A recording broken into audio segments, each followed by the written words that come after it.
वक्त इस दुनिया का सबसे बड़ा और सबसे क्रूर किस्सा गो है। यह अपनी आंखों से साम्राज्यों को बनते, संवरते और फिर खाक में मिलते हुए देखता है। अगर दिल्ली की जमीन पर खड़े होकर वक्त से पूछा जाए कि उसने इस शहर का सबसे सुनहरा और सबसे खौफनाक दौर कहां देखा है, तो उसकी उंगली लाल बलुआ पत्थर से बनी एक विशाल और भव्य इमारत की तरफ उठेगी, जिसे आज की दुनिया लाल किला के नाम से जानती है। लेकिन क्या आप जानते हैं कि जिस इमारत को हम लाल किला कहते हैं, उसका यह नाम कभी था ही नहीं। यह नाम तो बहुत बाद में अंग्रेजों की देन है, जिन्होंने इसकी लाल दीवारों को देखकर इसे यह नाम कहना शुरू कर दिया। इसका असली नाम तो किला-ए मुबारक था, जिसका मतलब होता है एक भाग्यशाली या पवित्र किला। और इसकी कहानी शुरू होती है एक ऐसे बादशाह के ख्वाब से जिसे पत्थरों में जान फूंकने का शौक था। मुगल बादशाह शाहजहां। बात 1630 के दशक की है। मुगल साम्राज्य की राजधानी उस वक्त आगरा हुआ करती थी। आगरा शहर अपनी तंग गलियों, बढ़ती आबादी और गर्मियों में झुलसा देने वाली गर्मी से परेशान था। शाहजहां, जो अपनी कला और वास्तुकला के प्रेम के लिए जाने जाते थे, उनका मन आगरा से भर चुका था। उन्हें एक ऐसे शहर की तलाश थी जहां वो अपने सपनों की दुनिया बसा सकें। और फिर उनकी नजर गई यमुना के किनारे बसी एक पुरानी जमीन पर, दिल्ली। शाहजहां ने तय किया कि मुगलों का तख्त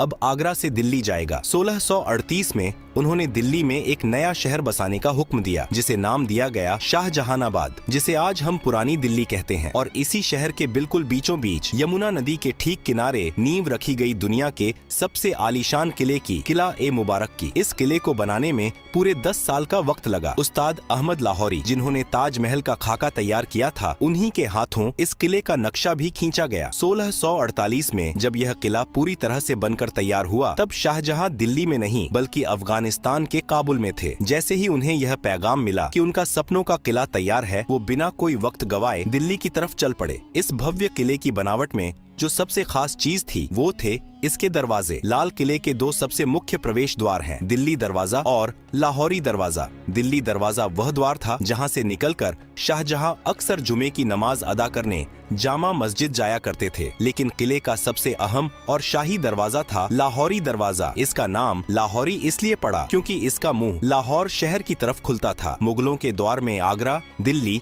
और लाहौर, ये तीनों शहर सत्ता के सबसे बड़े केंद्र थे। लेकिन आज जब आप लाहौरी दरवाजे को चांदनी चौक की तरफ से देखते हैं, तो आपको दरवाजा सीधा नजर नहीं आता, बल्कि उसके आगे एक बड़ी सी दीवार नजर आती है। यह दीवार शाहजहां ने नहीं बनवाई थी, इसे बनवाया था उनके बेटे और मुगल बादशाह औरंगजेब ने। औरंगजेब को लगता था कि लाहौरी दरवाजे से बाहर खड़े होकर कोई भी आसानी से किले के अंदर की हलचल, यहाँ तक कि दीवान ए आम को देख सकता है। किले की सुरक्षा को बढ़ाने के लिए उसने दरवाजे के ठीक आगे एक घुमावदार दीवार खड़ी कर दी। उस वक्त शाहजहां अपने ही बेटे औरंगजेब द्वारा आगरा के किले में कैद थे। जब उन्हें पता चला कि औरंगजेब ने लाहौरी दरवाजे के आगे दीवार खड़ी कर दी है, तो उन्होंने भारी मन से औरंगजेब को एक खत लिखा था। उस खत में शाहजहां के अल्फाज कुछ यूं थे: बेटे, तुमने यह दीवार खड़ी करके किले को सुरक्षित नहीं किया है, बल्कि तुमने किले रूपी दुल्हन के चेहरे पर घूंघट डाल दिया है। इसी वजह से इतिहास में इस दीवार को घूंघट वाली दीवार भी कहा जाता है। विडंबना देखिए, जिस दीवार को एक मुगल बादशाह ने सुरक्षा के लिए बनवाया था, उसी दीवार की प्राचीर से आजादी के बाद 15 अगस्त 1947 को आजाद भारत के पहले प्रधानमंत्री पंडित जवाहरलाल नेहरू ने पहली बार तिरंगा फहराया था। जैसे ही आप लाहौरी दरवाजे से किले के अंदर कदम रखते हैं, आपके सामने मुगलों का एक अलग ही संसार खुल जाता है। अंदर जाते ही जो सबसे पहली जगह आती है, वह है छत्ता बाजार, जिसे मीना बाजार भी कहा जाता है। शाहजहां ने यह बाजार खास तौर पर अपनी बेगमों और शाही परिवार की औरतों के लिए बनवाया था। अरब, फारस और तुर्की से बड़े बड़े व्यापारी यहाँ रेशम, कीमती पत्थर, इत्र और जेवरात लेकर आते थे। यह छत से ढका हुआ एक ऐसा अद्भुत बाजार था जो आज भी 350 सालों बाद अपनी उसी जगह पर मौजूद है जहां आज सैलानी अपनी यादों के लिए सामान खरीदते हैं। छत्ता बाजार की रंगीनियों को पार करते ही आप एक खुली जगह पर आते हैं और आपके सामने खड़ी होती है एक और शानदार लाल इमारत, नौबत खाना। नौबत खाना यानी वो जगह जहां शाही शहनाई और नगाड़े बजते थे। दिन में 5 बार यहाँ अलग अलग धुनों में नौबत बजाई जाती थी, जो शहर के लोगों को वक्त का अंदाजा देती थी। जब भी कोई बड़ा शाही मेहमान या खुद बादशाह किले में आते थे, तो इसी नौबत खाने से